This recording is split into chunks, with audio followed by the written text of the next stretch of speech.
चला मस्त धोंड्याच्या महिन्यामध्ये पूर्णाचे धोंडे बनवले अर्चनाताईंसाठी आणि भाऊंसाठी।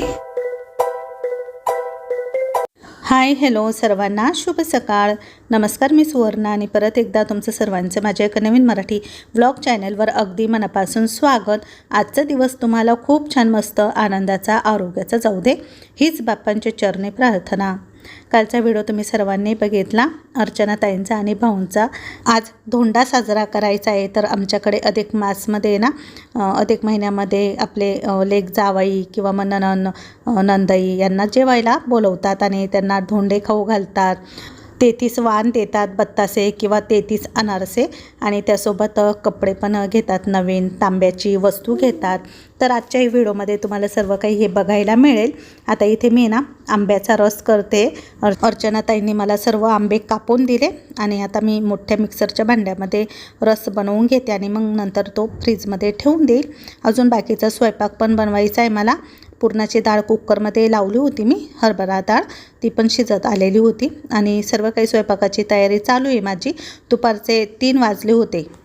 कार्यक्रम संध्याकाळचाच ठेवलेला आहे पण सकाळी भरपूर कामं असतात ना, ते आवरले आणि त्यानंतर मग 2-2:30 वाजले होते। तर मग मी सर्व काही स्वयंपाकाची तयारी केली कारण हे सर्व काही करता करता मला 5-5:30 होणार होते आणि पुढे हॉलमध्ये छान असं डेकोरेशन पण करणार आहोत आम्ही। तर पूजा सर्व काही साहित्य आणायला मार्केटमध्ये गेली होती। आज ना फक्त अर्चनाताई आणि भाऊंचा धोंडा साजरा करायचा आहे। पूजा आणि पूजाच्या मिस्टरांचा म्हणजे जावयांचा आपण नंतर करू कारण अर्चनाताईंना पण आता त्यांच्या घरी जायचं आहे।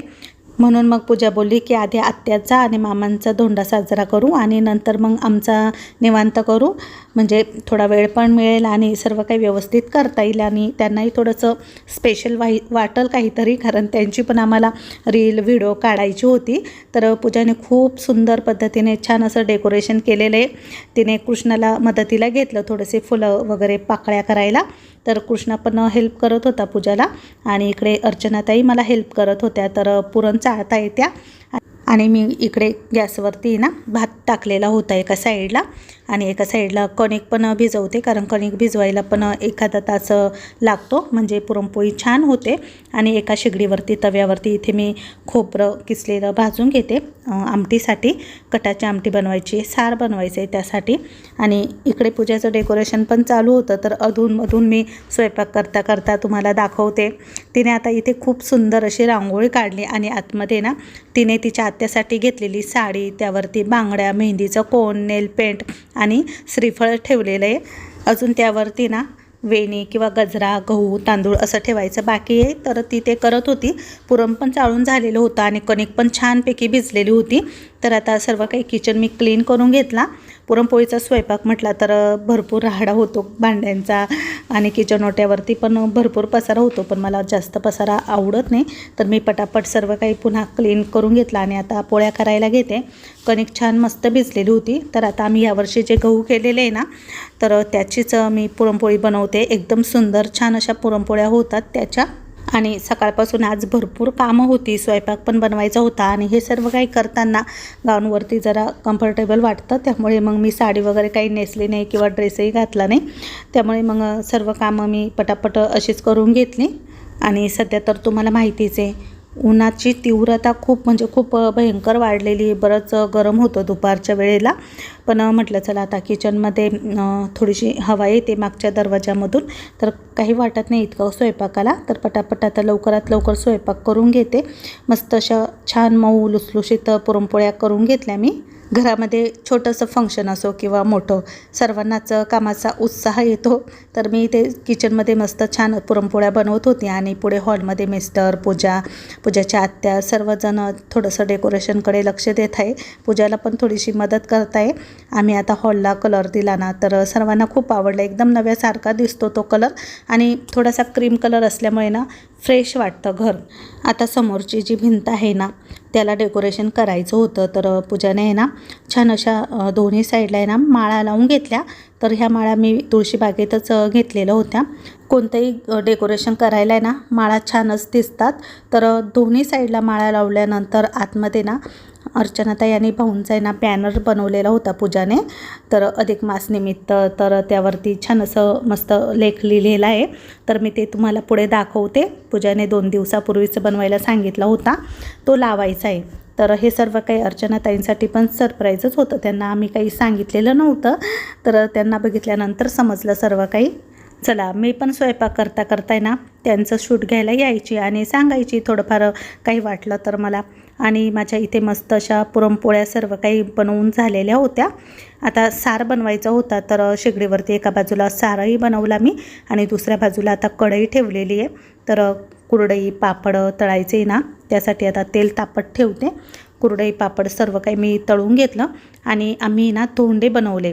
आणि इथे हे ज्वारीचे पापड आणि नागलीचे पापड कुरडई काढलेली आहे. तर ज्वारी आणि नागलीचे पापड अर्चनाताई आमच्यासाठी घेऊन आलेल्या होत्या. यावर्षी मी नागलीचे पापड किंवा कुरडई काही बनवलेलं नव्हतं.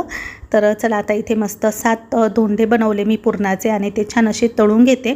बरेच जण 33 बनवतात, कोणी 11 बनवतं, कोणी 5 बनवतं, कोणी 21 बनवतं. पण एवढे काही कोणी खात नाही म्हणून मी फक्त नावाला 7 बनवले आणि छान कुरडई पापड पण तळून घेतले.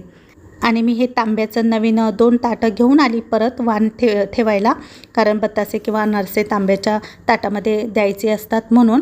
तर चला आता पूजाने खूप छान मस्त इथे डेकोरेशन केलेलं आहे. फ्लावर्सची अशी रांगोळी काढली आणि त्यामध्ये नाव पण टाकलं. आणि बॅनर तुम्हाला दाखवते आता. अर्चनाताईंचा आणि भाऊंचा बॅनर खूप छान मस्त पूजाने बनवलेला आहे. तर हे बघा. आणि मी 33 अनारसे बनवलेले होते, कारण 33 अनारसेच द्यावे लागतात वाणामध्ये. तर छोटे छोटे अनारसे बनवले होत्या. या आधीच्या व्हिडिओमध्ये तुम्ही बघितल्याच. तर त्या तांब्याच्या ताटामध्ये पूजाने व्यवस्थित अशा लावून घेतल्या आणि आतमध्ये तांब्याचा छोटासा दिवाही घेतला होता मी.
चला छान असं संपूर्ण घरामध्ये सुंदर असं डेकोरेशन केलं.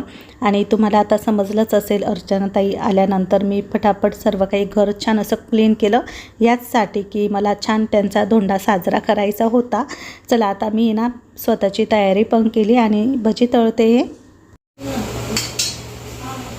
हाय हॅलो सर्वांना, शुभ संध्याकाळ. संध्याकाळचे आता आहे ना जवळपास 7:30 वाजत आलेले.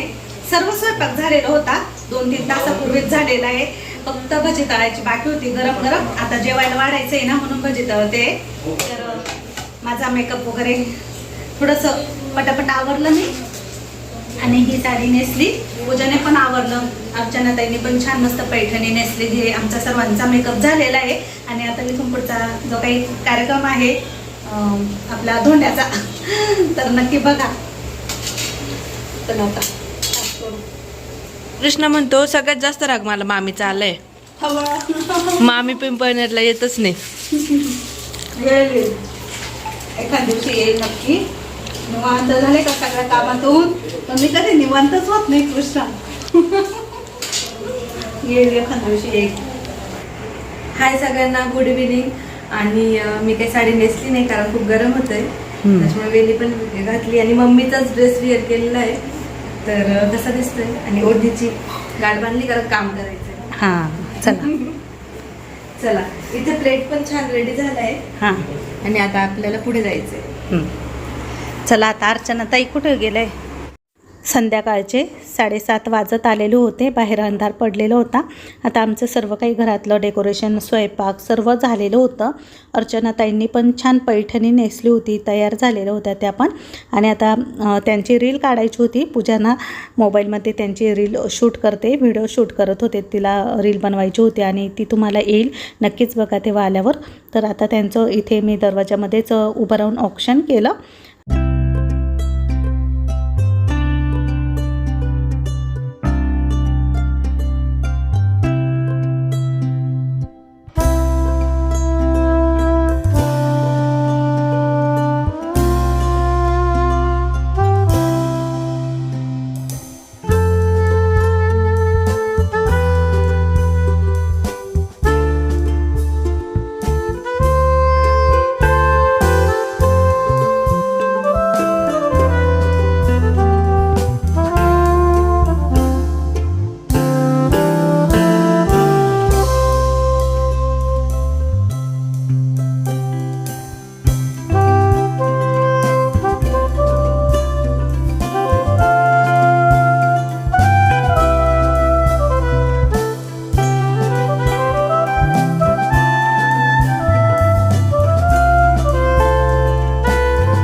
चला तर खूप छान पद्धतीने अर्चनाताईंचा धोंडा साजरा केला. इथे फोटो वगैरे काढले आम्ही. आणि त्यांना आहे ना वाण द्यायचे होते अनारसेचे, तर ते वाण आमच्याकडे झाकून देतात, पण व्हिडिओच्या नादात काही माझ्या लक्षात आलं नाही. रुमाल पण आणलेला होता मी वाण झाकायला आणि त्यावरती दिवा ठेवायचा असतो. चला, मस्त धोंड्याच्या महिन्यामध्ये पूर्णाचे धोंडे बनवले अर्चनाताईंसाठी आणि भाऊंसाठी.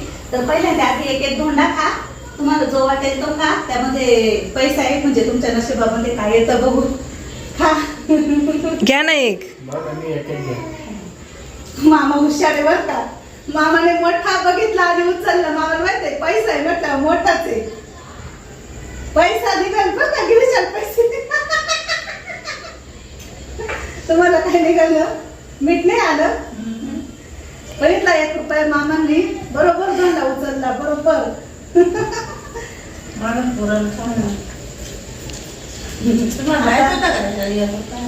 माहित नव्हतं. कसं काय माहिती राहील? मामा नशिबाने, म्हणजे त्यांच्या ताटामध्ये 1 रुपया आला. चला करत जेवायला सुरुवात. दोघं हात लावा.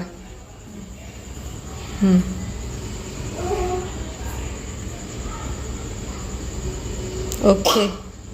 अधिक महिन्यामध्ये मुलीने आईची ओटी भरायची असते, तर पूजा आता आत्याची ओटी भरते. लहानपणी पूजाला सर्वात जास्त पूजाच्या आत्याने सांभाळलेलं आहे, खूप जीव लावलेला आहे आणि पूजा नेहमी त्यांच्याकडेच असायची. तर या महिन्यामध्ये मग तिने आत्याची ओटी भरली आणि माझी पण ओटी भरणार आहे. तर दोघींना पण तिने सेम साड्या घेतलेल्या आहे बहिणीकडून बटरफ्लायच्या. तर ती तिथे साडी रांगोळीमध्ये ठेवलेली आहे तिने.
अर्चनाताईंचा लहाना मुलगा तोही जेवायला बसला. आता कृष्णाला पण कपडे घेतलेले होते आम्ही, ते पण त्यांना दिले आणि त्यांच्या पाया पडलो. मामा मामी भाच्याच्या पाया पडत असतात आमच्याकडे, तर तेही जेवायला बसले. त्यांचं सर्वांचं जेवण झाल्यानंतर मग आम्ही पण जेवायला बसलो. आमचंही जेवण झालं आणि आजचा जो अधिक महिन्यातला धोंड्याचा जो कार्यक्रम केला तो तुम्हाला कसा वाटला नक्की सांगा. आणि काही राहिलं असेल तर सांभाळून घ्या, कारण बऱ्याच काही बारीक सारीक गोष्टी आपण विसरून जात असतो. त्यानंतर आता दुसऱ्या दिवशीची सकाळ झालेली होती. सर्व काही घर आवरायचं होतं. कालचं जे डेकोरेशन केलेलं होतं ते सर्व काही उचलायचं होतं आणि भिंतीला लावलेला बॅनरही काढला. आता नवीन भिंतीला कलर दिलेला आहे, तर कुठे काही निघाला नाही कलर, पण एकाच ठिकाणी थोडासा निघाला. तर दिवसभर सारखं उभं राहून काम करून आम्ही सर्वच थकलेलो होतो, त्यामुळे मग रात्री झोपून घेतला आणि सकाळी फ्रेशमध्ये आता सर्व काही आवरायला घेतलेलं आहे. मिस्टरांना म्हटले की बॅनरची छान घडी घाला, त्याला चिकट टिप लागलेला होता थोडासा, तो काढून घ्यायला सांगितला. आणि बाकीचा जो काही फुलांचा पसारा म्हणजे डेकोरेशन वगैरे केलेलं होतं आता ते सर्व काही काढून घेते. रांगोळी पण व्यवस्थित आता गोळा करून भरून घेते आणि छानपैकी मस्त सर्व काही पूजाने डेकोरेशन केलेलं होतं. पण आता आपण जितका वेळ डेकोरेशनला करायला लावतो तितकाच सर्व काही आवरायला वेळ लागत असतो. आणि सर्वजण लवकरच उठलो होतो आम्ही, कारण अर्चनाताईंना पण 9 वाजेला निघायचं होतं. 9ची बस होती त्यांची, तर त्या पिंपळनेरला राहतात, तर डायरेक्ट बस बघायची होती ना, त्यामुळे मग 9 सव्वा 9ची बस होती. म्हणून मग त्यांनी पण आंघोळी वगैरे करून घेतल्या आणि त्यांनी मग त्यांची सर्व काही बॅग्स वगैरे पॅकिंग वगैरे करून घेतलेली होती. काही रात्री केली, काही सकाळी केली. आणि इथे मी त्यांच्यासाठी मस्त गरम गरम कांदे पोहे बनवले, सर्वांना कांदे पोहे खायला दिले आणि सर्व काही त्यांची तयारी झालेलीच होती. आता राहुल पण सर्व बॅग आहे ना बाहेर रिक्षा आलेली होती तिथे ठेवतोय, कारण भरपूर साहित्य होतं. तर त्यांना मी बॉक्समध्ये ना, एका बॉक्समध्ये कुरडई आणि दुसऱ्या बॉक्समध्ये उपवासाची चकली, वेपर्स, पापड ते भरून दिलं. बाहेर आहे ना गव्हाच्या गोण्या पण होत्या, तर त्यांना गव्हाच्या गोण्याही द्यायच्या होत्या, तर मग ते बसनेच नेणार होते, तर त्याच्यासाठीच मग रिक्षा बोलवली होती. सर्व साहित्य मग रिक्षामध्येच ठेवलं आणि रिक्षा पुढे मग बस स्टँडवरती गेली. तिथून मग बसमध्ये सर्व साहित्य पुन्हा ठेवायचं होतं, म्हणून राहुल पण गेला आणि पूजाचे पप्पाही गेले त्यांच्यासोबत. अर्चनाताईंना आपल्या धन्विकला भेटायचं होतं, मग तो झोपलेला होता, तर पूजा त्याला घेऊन खाली आली आणि त्यांनी धन्विकला जवळ घेतलं, मस्त त्याच्याशी बोलले आणि आता त्या चालल्या आहे. तर तुम्हाला आजचा व्हिडिओ कसा वाटला नक्की सांगा. व्हिडिओ आवडला असेल तर व्हिडिओला लाईक करा, शेअर करा. पुन्हा नवीन व्हिडिओसह भेटू, तोपर्यंत सर्वांना बाय बाय.